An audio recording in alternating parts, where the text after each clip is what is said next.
glasses, all my analytics glasses for all those nerds out there. But Thomas Bryant's jockstrap, get him out of here! How does that not indicate to you, like, hey, sometimes, like, these prospects are awesome? Donald, get back! They snatched that chain, boy. Get back! What's y'all gonna do about it? Popeye snatched that chain. Get back! We want that snack wrap. They got 3 flavors. Y'all got 1. Get back! Hey everybody, welcome into the Big Factor here on the Big Play Sports Network, presented by FanDuel. I'm Ryan Tyler. He's Jack O'Rourke. He's Nick Pannone. He's Rob Watson. Appreciate everybody popping in and watching us. If you're watching this on The Rock, we're filming today for Tuesday, so now we can actually talk as if today's the day it goes on TV, which kind of is a smart thing, which we should have been doing in the first place. But you live and you learn, guys. Appreciate everybody tuning in. How are you guys doing on this beautiful Tuesday? Man, Baker Mayfield popped off last night. Our guy was good to see. How about for the fellas? Justin Bieber headlining Coachella. Oh yeah. Confirmed. Sabrina Carpenter, Young Thug's name was on that list as well. No, Thug's not hot in the streets. Could be a trip. We might need a Fill-in host. Could be a trip. For a couple Well, days. Thug's still a good artist, but they're saying he's a snitch now.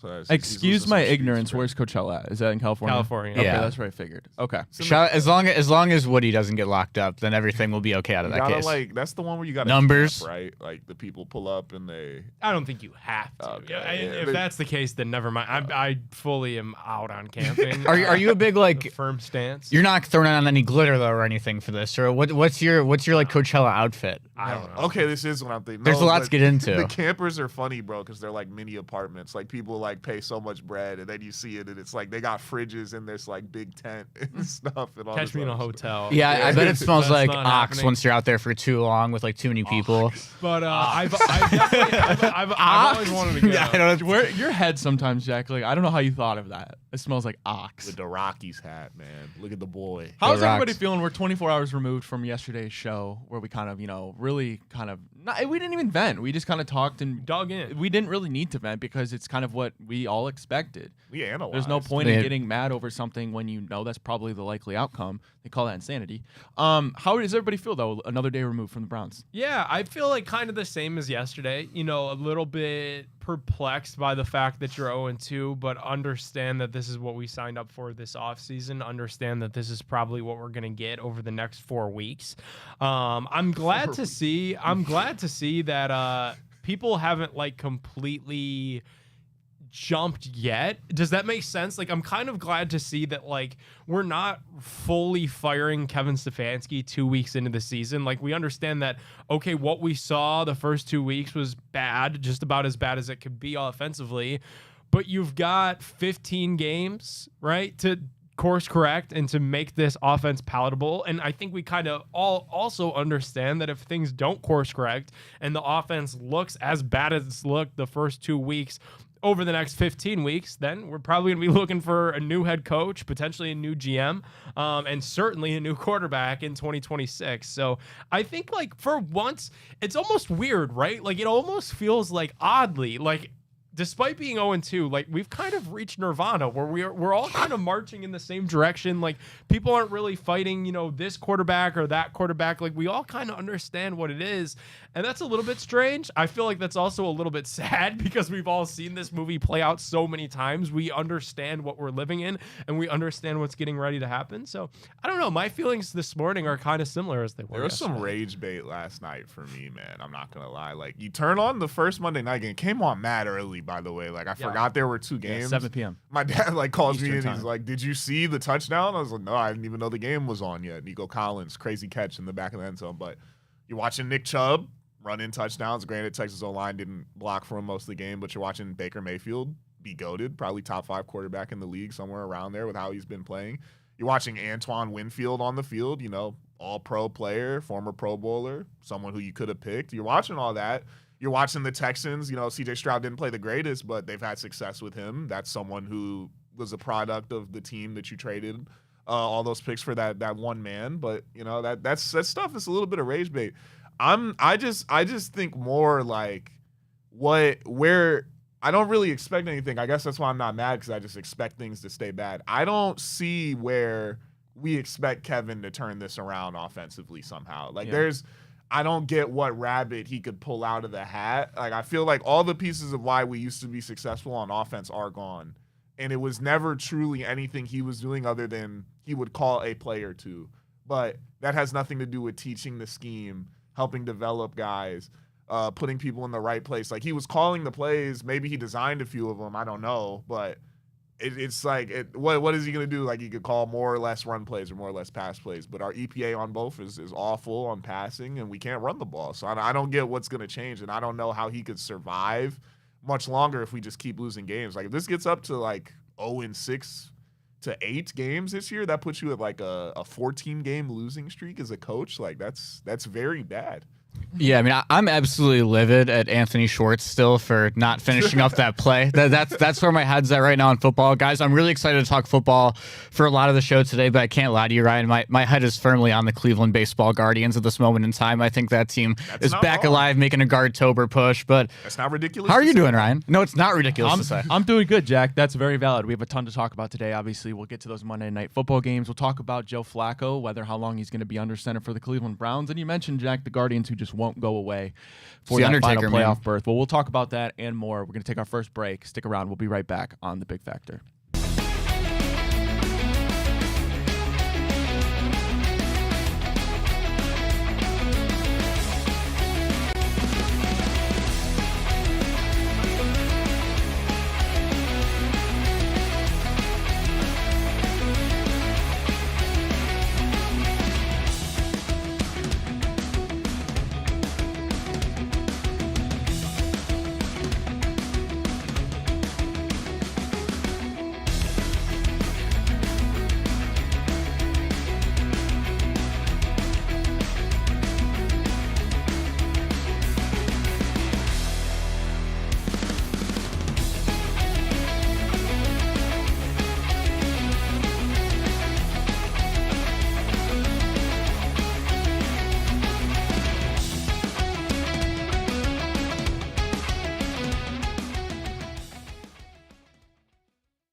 Hey, everybody. Welcome back to The Big Factor here on the Big Play Sports Network. Ryan Tyler, Jack O'Rourke, Nick Padone, Rob Watson. We got to dive into the Monday Night Football games, a doubleheader edition. But before we do that, I got to tell you about our friends over at Fairway Ford Ohio. Fairway Ford Ohio is the biggest Ford truck dealership in the entire state of Ohio. They have the largest selection of Ford F-150s and Super Duty trucks, and they will not be beat on price by any other Ford dealer. Don't let that short drive to Canfield, Ohio prevent you from saving thousands of dollars on your new dream vehicle. Over 500 vehicles in stock on their lot as we speak right now. Fairway Ford, the largest inventory of new Ford trucks, lowest pricing, and same hometown level of service. Scan that QR code now or go get the website a visit, fairwayfordohio.com.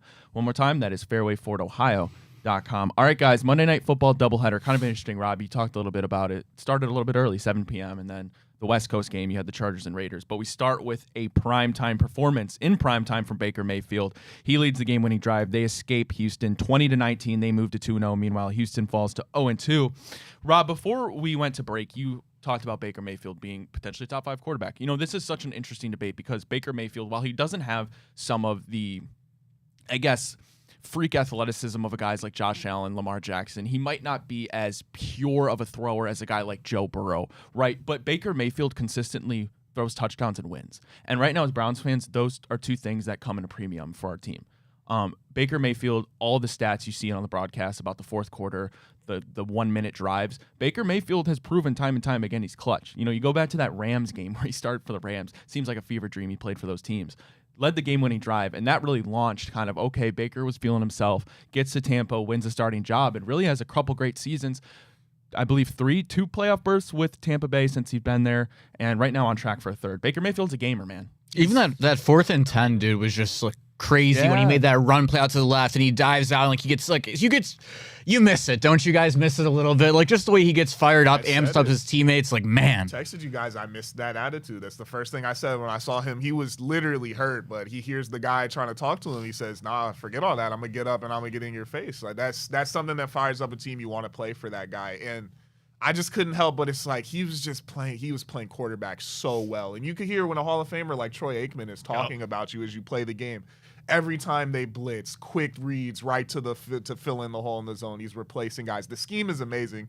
I don't know who they hired as the new coordinator when Cohen left, but it's great. He's getting the ball out. When they do get to him, he's got the athleticism to make a play. He's super accurate. Yeah, man. Ibuka's a complete weapon. If they get Godwin back at any point, like good luck. Like it's just that's a Bucky Irving.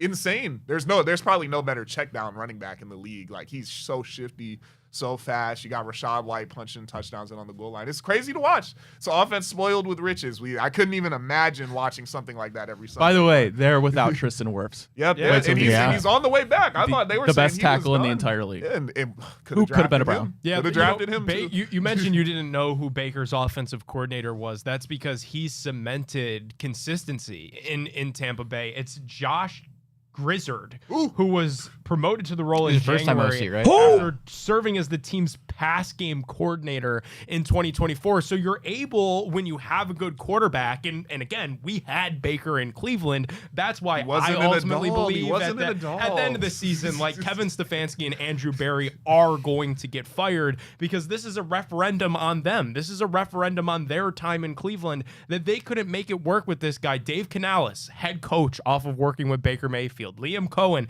head coach off of working with Baker Mayfield. And you saw just how good that offense looked during Monday Night Football. Baker Mayfield's a franchise quarterback. The Cleveland Browns couldn't chase him out of town fast enough. And I know he's admitted on his own accord that he needed to grow up. He needed to hit rock bottom. Good organizations would help him do that without casting him away, without casting him aside. You could hold his hand and develop him through on the field and off the field what it takes to become a franchise quarterback. The Browns weren't interested in doing that because Kevin Stefanski was too laser focused on finding his guy to run his team the way that he wanted to, and it ultimately got him Deshaun Watson, who he also couldn't make things work with. Also didn't fit his scheme. Everybody's waking up now to the point to the fact of while Kevin's a good coach, his pitfalls come with leadership. His pitfalls are X's and O's, all of that is great. Analytics, all of that is cool. But the thing is, you coach individuals, you coach human beings, and we see a human being that the team invested. Like, think about this, guys. The Browns invested, as I've seen so much, like, the Carolina Panthers don't receive criticism for giving up on Baker. The Rams don't receive criticism for giving up on Baker. Like arguably saved his career. Failed spots, don't get that same criticism. Well, that's because Carolina traded a 5th-round pick for Baker Mayfield. Teams light 5th-round picks on fire all the time. The Browns invested the number 1 overall pick in the draft into Baker Mayfield. The Browns quite literally had a winless season in order to get Baker Mayfield. He won a playoff game in Pittsburgh on that rookie contract, and they looked at him and said, that's not enough, and they just threw him to the side. Like that's malpractice. It didn't make sense at the time. I said that at the time. It doesn't make sense now. The Baker Bros were right. Could we say that? Could the Baker Bros have their day? Can. They were right. You're right, too, but I think you're still giving Kevin too much credit. I talked about it with you guys. The run game it wasn't the scheme. We lost the coach, the run game coordinator that was also our offensive line coach. Ever since that moment, the run game's been anemic. Alex Van Pelt was working with Baker. He was the quarterback guy. It wasn't Kevin. He was just calling the plays. That's a good point. Is he really a good coach if you can't lead and all you're doing is calling plays? Sounds like a coordinator to me. You don't even really develop guys. You're kind of just there. You're a figurehead, but you're not inspiring your guys. What are you providing? And everybody, to the people that are like, well, Baker's time in Cleveland had expired. Why? It didn't need to. He just got hurt once. He got hurt one time. And you know what? He battled through it. Like, how many cowards have we seen come through this city where they're looking for the first injury and they can put their hand up and say, all right, I'm out, tap the helmet, and they're out of the game. This dude was trying to fight to win to get back to the playoffs through the injury. Was it dumb? Absolutely, it was dumb. But to say that his time expired, no, they gave up on him. They quit on him, and everybody should wear that. That onus is on the entire organization, and everybody that made that decision should be held responsible because you had a franchise quarterback in that building. You had the first guy since Bernie Kosar in that building, and you let him out. Everybody wears that. Something people forget about this. Kevin Stefanski's offense. It was cool because we had Nick Chubb. People all the time used to talk about how we didn't cut Baker Mayfield loose enough because he was actually a gunslinger. You see the innovative schemes he's played in ever since he left. How many times did you see him under center last night? Not saying that wasn't good for us at the time when we had Nick Chubb running the ball, but he's slinging the ball. He's carrying the team on his back from the gun, just picking apart defenses. Kevin, when am I gonna see anything? Scheme someone open. We're running the most basic plays ever. I haven't. It's been maybe 2.5 years since I've watched the game and I've said, wow, great play call. Every time I see the replays, it's something I can see some kid draw up just by scribbling a couple. You go here, and then someone cut in at the light post down there. Like we could be drawing that up on the street playing football before the street lights go off. I haven't seen anything great. I just don't get where there's any real hope other than maybe we put in a guy that's kind of mobile and he can move the pocket a little bit and he fits the scheme more. But that's about it, bro. I mean, that's the issue is the Browns just straight up don't have enough offensive talent. When you look at the Tampa Bay Buccaneers, it's like, okay, you have Mike Evans, a guy that many corners can't guard one-on-one. You have a Mecca guy who's great in space, can find soft spots in the zone. And you have Baker, a guy who can extend plays with his legs if you need to get out of the pocket. What do the Browns have? They don't really have any of those type of receivers, that's for sure. You could talk Jerry Jeudy's a good route runner. Okay, that's fine. But then again, you have a quarterback in Joe Flacco right now who's standing in the pocket, and it's limiting what you can call on offense. It just does, like, you can't have a quarterback that doesn't elevate your team and a scheme where you don't have players that are good enough to just consistently get open. Like Bill Squire yesterday actually talked about in the Big League Show, good point. Like Joe Flacco, time wasn't an issue. He had time in the pocket. You just saw him staring downfield, going through his progressions, and everything was blanketed. There was really nothing he could do. With no spies. They have nothing to worry about. Well, the D tackle can run them down. There's like, Well, to add salt to the wound for Browns fans, Nick Chubb gets in the end zone. I mean, say what you will. Clearly not still the same Nick Chubb we love, and that happens with injuries. It sucks. It's part of the game. But it was cool to see Nick Chubb get in the end zone, I thought. I have a thought exercise for you guys real quick. If John Dorsey is the Cleveland Browns general manager right now, as of this day in 2025, where is the organization at right now? We still have players. There's something to be said that Dorsey was bad at some things that Andrew Berry is good at. Right. Like we never make like a fifth for Jerry Jeudy move. There's stuff like that. But I know our drafts are better. I saw an article yesterday that talked about some of the players that were drafted at the exact spots that we traded those picks away, whether the Texans made the draft picks or not. But like Jordan Davis for the Eagles was someone who got picked with one of our picks. Brian Thomas was someone else. They were like, these are like all starters because we gave away so many like early picks. And it's just I know John Dorsey could see talent. That's all I knew. And whether we were failing at other things, like he made a bad head coaching pick with Kitchens, he was probably just going to fire him and pick a new guy. And eventually he was probably going to find someone solid at some point. And I know he was definitely going to, at least on probably about, I'm saying like a 50-60% clip, he was going to be able to spot talent in the draft. And we probably would have retained guys like Baker. He wouldn't have gave up on people. He seems like a guy that likes his relationships. Nick Chubb probably would have got another chance to stay, stuff like that. It's just...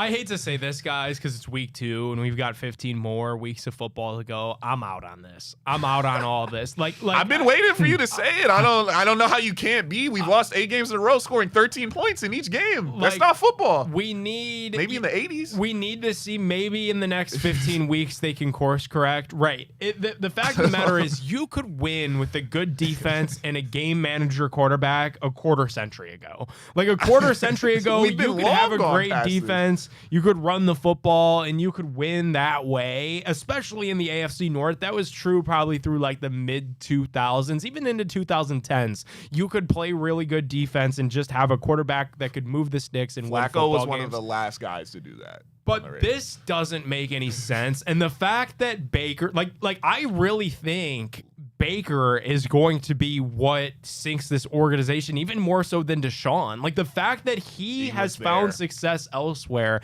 you can't ignore that. The Tampa Bay Buccaneers have 3 more primetime games this year, at least. And that's if they don't get flexed because they look to be really good and they look to be in that playoff conversation. They could get flexed into more primetime games later in the season. We're going to do this same conversation at minimum 3 more times. That doesn't look good, and that's tiring on an organization when your own business isn't being taken care of. Like this is completely separate, and we'd be sitting here saying, "Oh, good for Baker," if Deshaun Watson worked out. Even if Deshaun Watson was serviceable, okay, yeah, we would Baker be like, is an MVP. He's an MVP. I'm out. I'm out on all of and it. this And is- I'm reserved to change my mind. I'm reserved to, we've got 15 weeks. We still have We've two got more 15 quarterbacks. weeks. We've got 2 more quarterbacks Still. in 15 weeks. So if they could turn this thing around and if they could show hope, none of these quarterbacks even need to be the answer. But if they could look competent and show competence, I'd change my mind completely. And I'd be willing to move into 2026 with Kevin Stefanski, Andrew Berry, and those 2 first-round picks. But as we sit here present day at 0-2, and I see the quarterback that these 2 jokers chased out of the organization, I'm out. I have to be out because I'm watching Baker Mayfield look like a perennial MVP And we candidate. swore he couldn't get it We done. have nothing. We have nothing. And they like guys like I'm out. DTR. That's like the people who we love so much. Like, By the way, DTR Packer. worked out with the Packers this week. and then okay, It's so- crazy too. What I think Nick talked about this on the show yesterday. Like if you look at some of just the dog water, terrible football teams in the NFL, there are teams putting up 25 points left Spencer and right who are Rattler awful. looks okay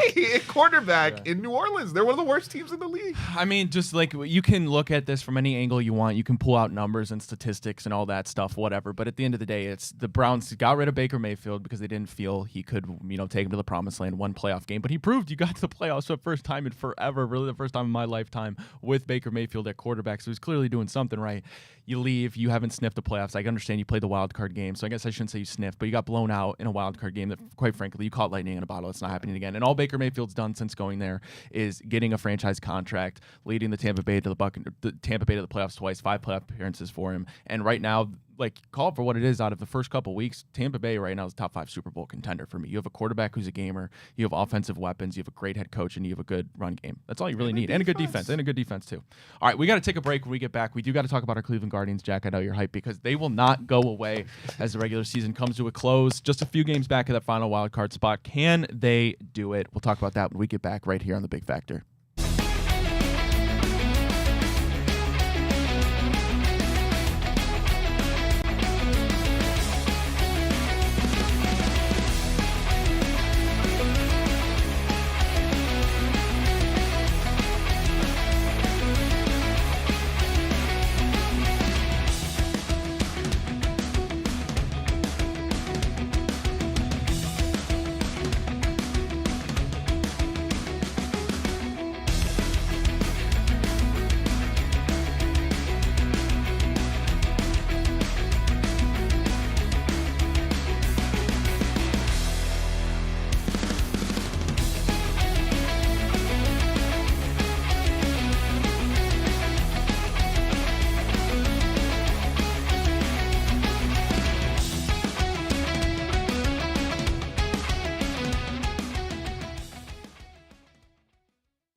Hey, everybody. Welcome back to The Big Factor here on the Big Play Sports Network. Ryan Tyler, Jack O'Rourke, Nick Pannone, Rob Watson. We're flipping over to talk about a little bit of baseball with our Cleveland Guardians. But first, I got to tell you about our friends at Garage Beer. Garage Beer comes in just 2 flavors, classic light lager as well as that classic lime. No frills, no bitterness, no IPAs. It's just beer the way you want beer to taste, and that's beer-flavored beer. Scan that QR code now or go give their website a visit, drinkgaragebeer.com, to find local retailers who sell garage beer near you.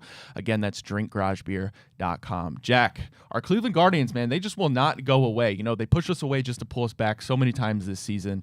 Right now, as it stands, Cleveland 78-71, 3 games back of that final wild card spot. Houston, Boston, and New York, okay, of course, lead the way there. New York kind of running away with it, but Boston and Houston will be easier to catch. Jack, can the Cleveland Guardians pull us back in one more time, and could we be playing October baseball 2 years in a row? There's one way to find out. That's the answer to that question, because I don't know if this baseball team off of talent alone is good enough to reach a playoff spot.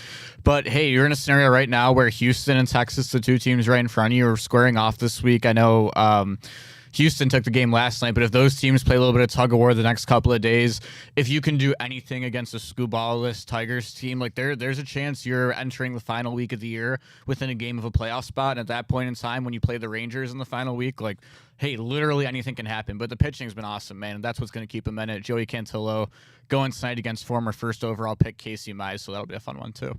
The contrast between organizations, and I'm talking about the Cleveland Browns and the Cleveland Guardians, couldn't be more apparent. Obviously, with the Cleveland Guardians, the big elephant in the room is money. Not a problem for the Cleveland Browns. But the big elephant in the room for the Cleveland Browns is brains. And clearly they don't have it. But clearly Chris Antonetti and company have proved that they're one of the smartest, well-managed organizations in MLB. they keep pulling us back in, man. And for all that they've had to deal with this year, you got to give them credit again, whether or not you hate the fact that they're not big spenders. Yeah, I mean, I wrote an article on Cleveland Guardians on Sports Illustrated earlier this week. Well, I guess yesterday, because it's only Tuesday, earlier this week, about how Stephen Vogt deserves AL Manager of the Year votes this year even more than what happened last year. Like, if you look at this organization, you lose Matthew Boyd in the offseason. You replace him with Luis Ortiz. Luis Ortiz gets placed on gambling leave midway through the season. You lose Josh Naylor. Like, you find a way to get a bat out of Manzardo, but you miss huge in free agency on bigger swings with Carlos Santana and Paul Sewald. You give Tanner Bibee a big extension. He's had his worst year in the pros. You rely on Nolan Jones and Jhonkensy Noel to provide your outfield home runs. You got 9 out of them combined this year. Like, every single thing that could go wrong for Stephen Vogt this year has, like, things that are just straight out of his control. Losing Emmanuel Clase. Every single prospect and their mother has been injured this year to the point where they can't even debut in the majors. Like, every single thing has gone wrong. You did nothing at the trade deadline, and still this team is right here. Nothing at the trade deadline short of trading your best pitcher. So, I mean, like, the fact that this team is even here right now, you should feel so much better about Stephen Vogt than you did at any point in time last year, and you really do have your answer to Terry Francona.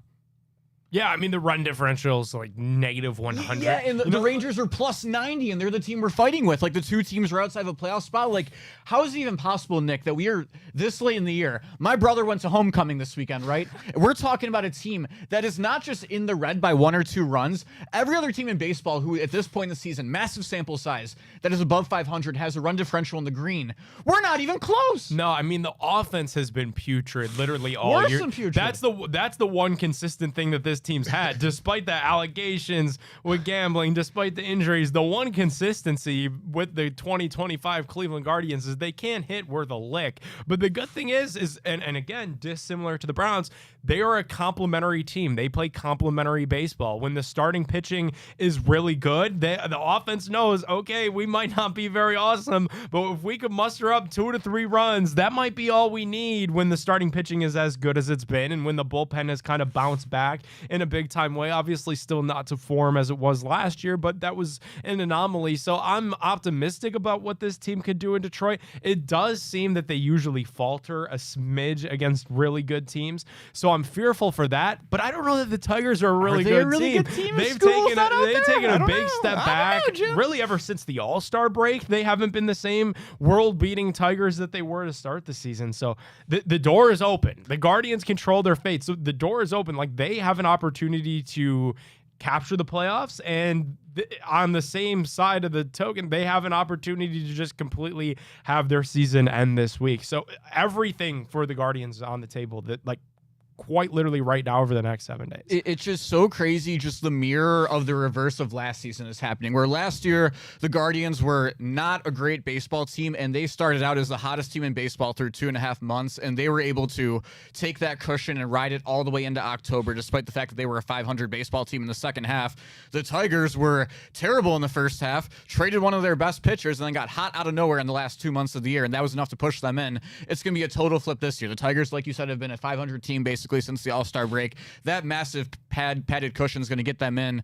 We traded Shane Bieber like they traded Jack Flaherty last year, and we're somehow pushing towards at this point of the year. But it's crazy because you mentioned a great point, Nick, with that run differential. Like, it's so just objectively funny to look at this baseball team and where their run differential is at this point in the year, that it's like, hey, if we're in it through 4 innings, yeah, like, call up Cade, Gaddis, like, get the fellas ready to go. Hey, we're playing a baseball game tonight. And then there's other days of the week where, like, maybe Logan Allen gives up 4 in the first 2 innings. You go through the order one time, you see they don't have it, and it's like, all right, Kobe Allard, get that arm loose, buddy. You're going out there for a real long time tonight. Like, I just love how they really do decide in the 3rd inning, hey, are we winning tonight or losing? It's just a team with a winning culture and with guys who have been there before. And when you have that, you're always going to be in it. And that's what they've proven throughout the years. And the standard is different. Their standard is winning. Their standard is playoffs. And when that standard's not met, we saw it in the Terry Francona years. It was time for Terry to go away. It was time for Terry to retire, and ultimately now he's the manager. No, because 3-14 is okay, Nick. It's all good. I will say though, the standard is winning. The standard is playoffs. It's the process. For a lot of people, like, well, yeah, of course, I'm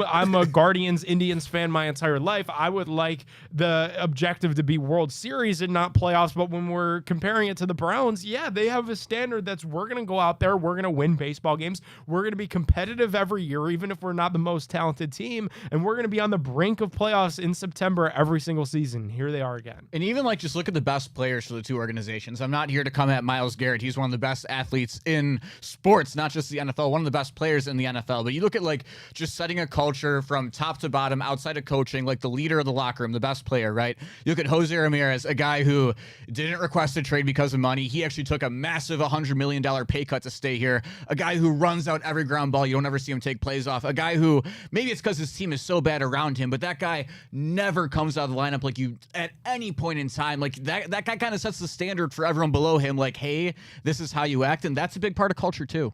Hard to believe that fall baseball is right around the corner. The You're gonna official be in start of Miles' fall next video, is coming bro. up, I believe, next week, guys. 4 series left for our Cleveland Guardians, 2 huge ones against the Tigers. We'll see if they can get it done. All right, we got to take a break. When we get back, we'll flip it over to college football, guys. Week 3 AP poll, Ohio State, of course, rightfully so, the #1 team. Other teams receiving votes: Penn State, LSU, Miami, Oregon got 1 first-place vote, but the biggest riser Notre this Dame? week. Notre Dame's How in there, baby. about Vanderbilt absolutely blowing out the Gamecocks? Great day for Diego Pavia. And a great day for Theo Vaughn. Why? Sounds kind of weird, but I'll tell you when we get back right here on The Big Factor.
Hey, everybody, welcome back to The Big Factor here in the Big Play Sports Network. Ryan Tyler, Jack O'Rourke, Nick Pannone, Rob Watson. We're flipping over to college football, guys. The Week 3 AP poll is in Ohio State, of course, #1. The biggest riser, I should say, this week, none other than the Vanderbilt Commodores. Guys, Diego Pavia with an absolute day.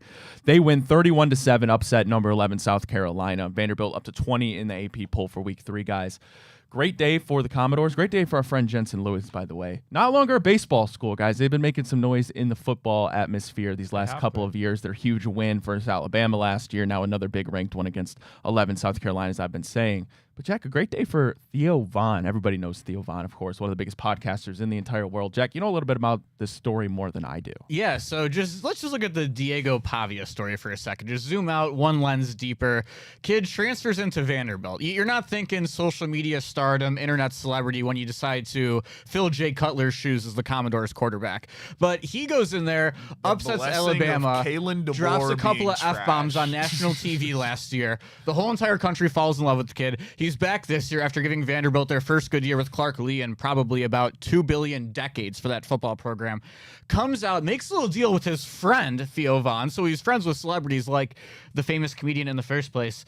And Diego Pavia's mom went a little bit viral earlier this season. I think she kind of got like a hard cam shot, maybe a la AJ McCarron's girlfriend in the 2011 national championship game that got a couple of announcers in trouble. So he got one of those shots, and Theo Vaughn off of that moment is like, oh, it was Brent Musburger, I believe, with AJ McCarron's girlfriend. Diego Pavia's mom gets a little message maybe from Theo Vaughn like, hey, like, could we work this out, maybe a date? And Diego Pavia decides, hey, if I upset Lenora Sellers in South Carolina, you can take my mom, who is a nurse, on a date.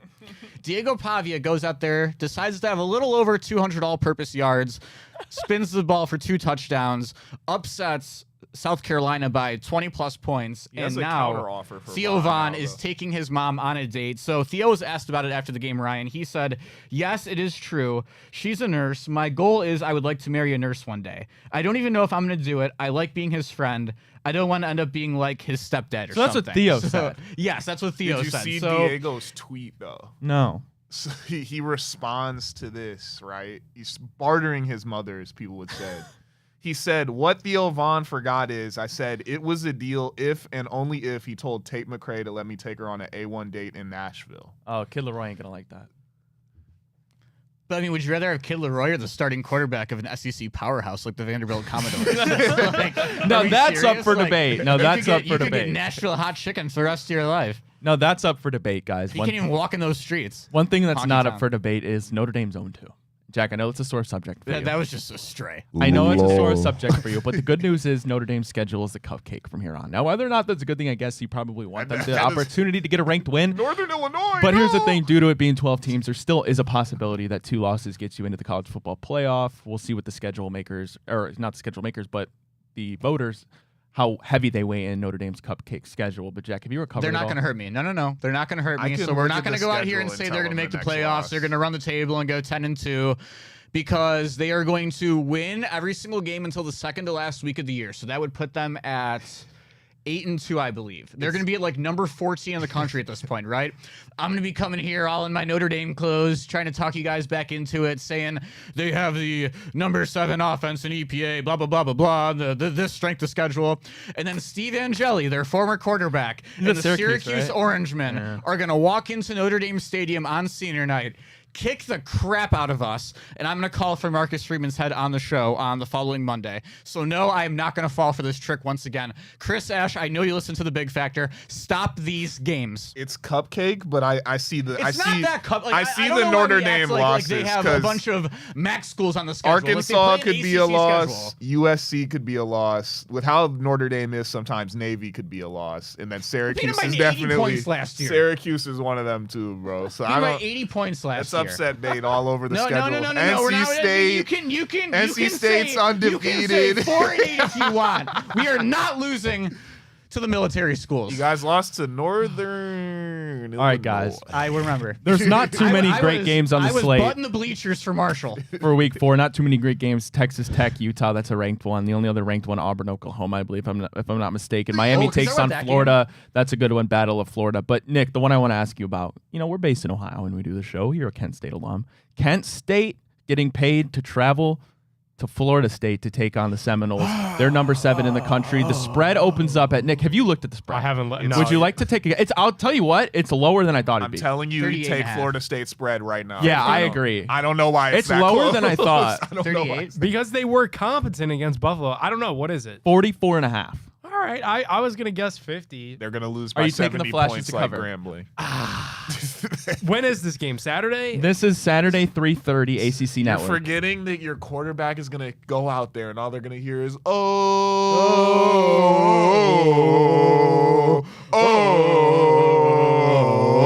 All right, if Kent State pulls off the upset, Get the Get to there. Well, what was the get out jump? of here. Yeah, what was going to be the segue there? What was the rest of if the Kent sentence? State pulls off the upset, If Kent pulls off the upset, I'll get a Golden Flashes Will they have more tattoo. wins than Notre Okay. Dame? I'll get a Golden Flashes tattoo in studio if Kent upsets. Yeah, you're okay. Okay, let me buddy. ask you this. So upsets Florida State. If Did we Kent say anything State about if that? Kent State is 1-2 with a win over Florida State, and Notre Dame is number 24 right now and beats Purdue for their first win, and they're both 1-2, how can you put Notre Dame ahead of Kent State in next week's AP poll?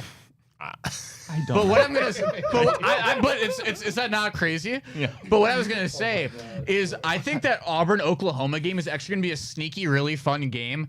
It looks like a blowout on paper, but even though I'm a massive John Mateer guy, which we all know, I don't even know what the spread is in this game, but I love Auburn to keep it close because Jackson Arnold used to be the quarterback Touchdown in Oklahoma back when he was beating out Dylan Gabriel for the starting job back in the day. And now he's going over with Hugh Freeze and taking on John Mateer. So I think that's going to be a really good Auburn game. has really good receivers. If we actually They drafted have Coleman, receivers, I would tell us to check their guys for the draft, but I know we won't be picking a receiver till the 5th round. I think Kent could cover. By the way, I've thought about it for the last. 60 I don't seconds. agree, but okay. I think Kent could cover. I mean, I didn't think they Turn could on cover shoe against clock? Buffalo, and they did. Yeah. Buffalo and Florida State, I real like the similar. chance. All right, well, we'll see. Well, I'm sure we'll talk a little bit more about that bet. It's not really a bet, but throughout the week. But we got to take another break. When we get back, we'll flip it back to professional football. Guys, Bengals get the news. Joe Burrow sidelined 3 months. They added a couple quarterbacks to their practice squad. Some familiar names, and could they be after another familiar name that was here in Cleveland not too long ago? We'll talk about that when we get back right here on The Big Factor.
Hey, everybody. Welcome back to the Big Factor here on the Big Play Sports Network. Ryan Tyler, Jack Rourke, Nick Pannone, Rob Watson. We're flipping back to the NFL. Bengals got the unfortunate news. Joe Burrow sidelined for approximately 3 months after suffering turf toe. In their victory, that's a good sign for them at least. Against the Jacksonville Jaguars, Jake Browning did enough to get the win. Guys, this sucks for the Bengals. It sucks for the NFL. You know, I've made it very clear, and I said this on yesterday's show. I'm not a Bengals fan. They're my least favorite team in the NFL, but Joe Burrow is a special talent. Since he's been in the league. Took him to a Super Bowl, one of the most impressive things I've seen. Almost won it. Bengals, man. You know, you hate to make the comparisons, Andrew Luck.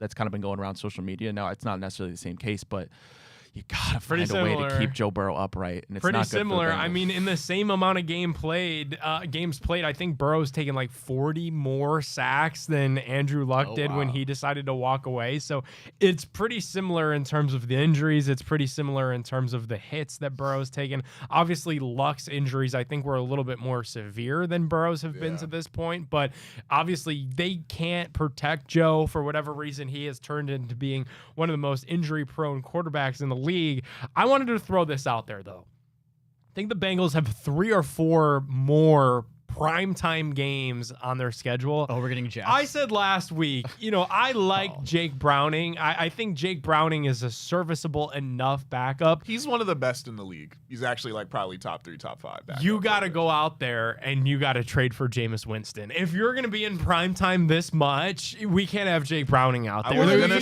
need more primetime Jameis. It would be like 60 powers, to 60 every single the week. The football powers that be will fully heal Joe Burrow if the Bengals bless us with Jameis Winston throwing the ball to T. Higgins and Jamar Chase. That will be I would tune into every game. I would as well. They'd both get 2,000-yard seasons. It would be the you're looking at, and I don't care the fact that he misses 2 games. You're looking at another 30-30 season. It will be the most ethical football you've ever seen in your life. Like, we're going to see just some of the most beautiful, and just that he doesn't care. Like, he'll just – because the way he'll talk Jamar Chase and T. Higgins up before he'll be like, "Little brothers," in this speech, he's like, "I got 2 weapons on the outside. I'm going to just bless y'all today, and we're going to be blessed by the Lord today to play football today and throw for 500 yards." And then he's just going to draw back and huck it to Chase. It's going to be beautiful football. It's going to be like Randall Cunningham throwing to Randy Moss back with the Vikings back in the day. Like, what would it cost? A 6th-round pick? Nothing. Like a 6th-round pick? He's a third-string guy. He's a third-string guy. It's going to be they better do it. And the world needs it. Streets need it. Streets need it, man. Give me it. Right, like if you're Brian Dable and you're going to get fired anyways, you're already doing 6-7 jokes on the podium. Like, you might as well just try and throw your hat in the ring to make something cool happen on the way out the door. I think of everything from fantasy angles when stuff like this happens because I'm so indulged in it. And yeah, like Jake Browning is going to do enough to still support Jamar Chase and T. Higgins. Like, we've seen that. That's clear because of how bad the defense is. And he clearly doesn't care about throwing interceptions either. Jameis Winston with Jamar Chase and T. Higgins would be fantasy gold. That could be 2 top 5 receivers. Like, it would be hilarious. T. Higgins, the entertainment would turns be into he's like we're talking about him up there with like Megatron. The amount of jump balls he's just gonna give him, and Jamar Chase is gonna get 15 targets a game. Dude, honest to God, they'd win games with Jameis too. Like, he'd be eating dubs, eating Skyline. If Jameis gets traded to the Cincinnati Bengals, I'm going to sprinkle some bread. Dude, on Jamar Chase to win MVP. You look at what he I'm did serious. with us. If they manage to make the playoffs. Did you see what he did with Jerry Jeudy? Yeah. Jerry Jeudy. Hey, man. Like, it's unreal. I'm saying 15. It might be 20 targets. It might be. Oh my! They better do it. It'll be perfect. Especially just to see him with come the hang 70 points on us. Like the league need if this was he was the story of the season for a moment last year. If this was David Stern, dude, the call would be made. The call would be made. Chris Paul ain't a Laker. All right. Well, speaking of a little bit of bread, we got to take our final break. When we get back, our FanDuel parlay of the day. We're going to show you all. Hopefully, we cash and make some bread. We'll be back on the other side of this break.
Hey everybody, welcome back to the Big Factor on the Big Play Sports Network, presented by FanDuel. Ryan Tyler, Jack Rourke, Nick Pannone, Rob Watson. Nick, why don't you tell us all about the great things over at FanDuel? FanDuel's getting you ready for the NFL season with an offer you won't want to miss. New customers can bet just $5 and get $300 in bonus bets if you win. That's right, you pick a bet, you bet $5. If it wins, you'll unlock $300 in bonus bets to use all across the app. You could build parlays, bet player props, ride the live lines, whatever your style.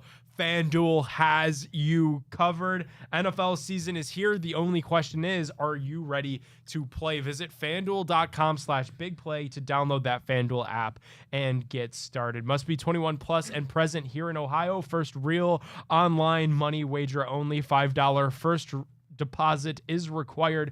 Bonus issued as non-withdrawable bonus bets, which expire 7 days after receipt. Restrictions do apply. See full terms at sportsbook.fanduel.com. Gambling problem? Call 1-800-GAMBLER. All right, Jack, no football on the docket today, but the show must go on.